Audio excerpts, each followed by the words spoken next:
Alors vous voyez sur la tranche bien le jugement dernier de Dist, dont je vous ai dit qu'il datait de 1415-1425. Et ce tableau aurait pu être aussi l'illustration d'une grande invention de l'époque, qui est le tableau d'autel, qui apparaît à la fin du XIVe siècle, qui va organiser et structurer le monde gothique, c'est-à-dire qu'il va créer un axe à l'intérieur de l'église, où sur le maître-autel, là où la liturgie se donne, eh bien un tableau va devenir une sorte de point de fuite spirituel de la construction du lieu. Mais ce tableau n'est pas un tableau d'autel. Il ne semble pas avoir été conçu pour une église. Il y a très peu de tableaux d'autel qui auraient arboré un jugement dernier comme valeur figurative. Il s'agit davantage d'un tableau qui est un tableau de justice. Un tableau qui devait décorer probablement un lieu où on rendait la justice. Ce qui explique la construction de cette représentation, où évidemment le Christ, comme le prévoient les Écritures, est celui qui rend le jugement, avec ces deux figures d'intercesseurs qui plaident en faveur, et, si on voulait un peu forcer le trait, les apôtres qui représentent le jury populaire. Et vous voyez qu'ils ont une valeur supérieure à l'humanité, qui elle est représentée de manière plus petite. Ce qui est représenté dans le jugement dernier de Dist, c'est finalement le jugement général, le jugement dernier qui traite de l'humanité dans son ensemble. Saint-Michel, dans ce tableau-là, vous voyez, est un des instruments, finalement, de la répression, si on voulait utiliser ce terme, et un des damnés qui voulait s'enfuir est ramené, accompagné par ce monstre et son fouet incandescent, vers la gueule du Léviathan qui va devoir l'absorber. À ce jugement général, eh bien, il y a d'autres versions picturales qui répondent, notamment à travers une vision qui est davantage liée au jugement individuel, c'est-à-dire ce moment où le défunt venant de trépasser, son âme va quitter le corps et il va y avoir alors une pesée de l'âme qui va être exécutée. C'est ce que nous donne à voir un siècle plus tard, on est environ en 1510, Colin de Cotter, dans ce tableau qui est un tableau remarquable, mais qui n'est qu'un fragment d'un grand retable dont nous avons bien encore d'autres morceaux, et notamment un deuxième morceau qui se trouve à Bruxelles, qui montre la Vierge, et deux autres morceaux qui se trouvent à Munich et à Cologne, et qui reprend, on y reviendra, le jugement dernier de Van der Weydt tel qu'il est présenté à Beaune. Ce qu'on a ici, c'est Saint-Michel qui est au centre de la composition. Théoriquement, au-dessus de lui, devait se trouver assis sur un arc-en-ciel la figure du Christ. Celle-là n'a pas été retrouvée. Et Saint-Michel est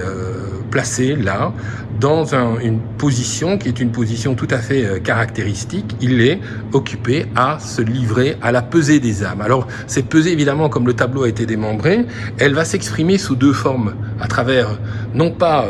la pesée de l'individu en tant que tel, comme on le retrouve dans certaines représentations, mais de nouveau, une forme de critique de l'abus de capitalisme ou du capitalisme sauvage qui se développe,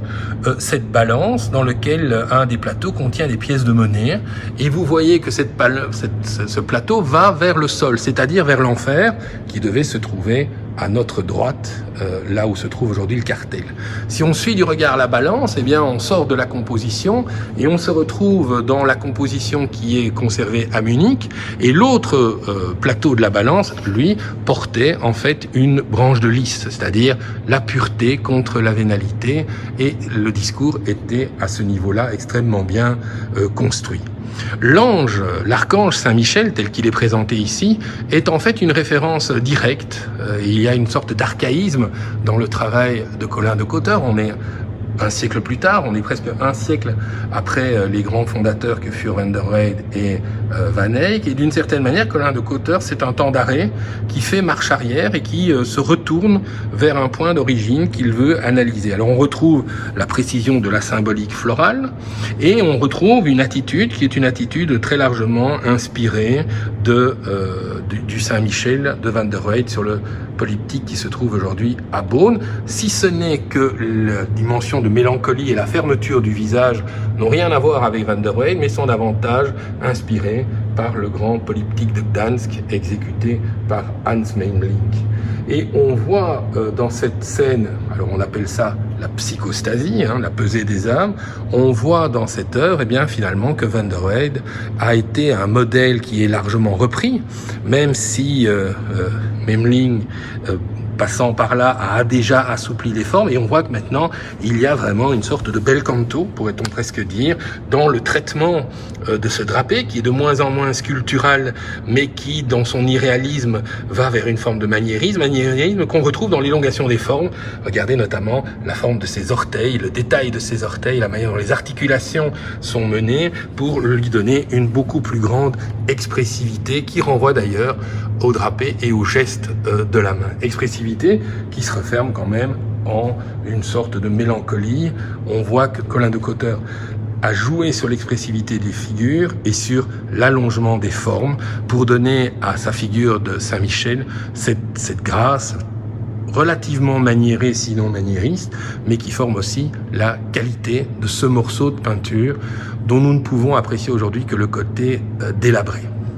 Alors voilà, on va arrêter la petite visite du jour à ce Colin de Cotter. Je voudrais quand même en profiter pour saluer quelqu'un qui appartient au monde de l'histoire de l'art, que personnellement j'ai eu comme professeur et qui était la spécialiste, et qui l'est toujours d'ailleurs heureusement, de Colin de Cotter, Kathleen Perrier, qui a été frappée par le coronavirus, dont pas mal de gens se sont inquiétés quant à savoir comment elle allait récupérer, mais elle va beaucoup mieux, et donc je voulais lui dédier ces 2 séances en souvenir des cours qu'elle a prodigués à l'université aux jeunes étudiants relativement turbulents et indisciplinés que j'ai pu être à l'époque.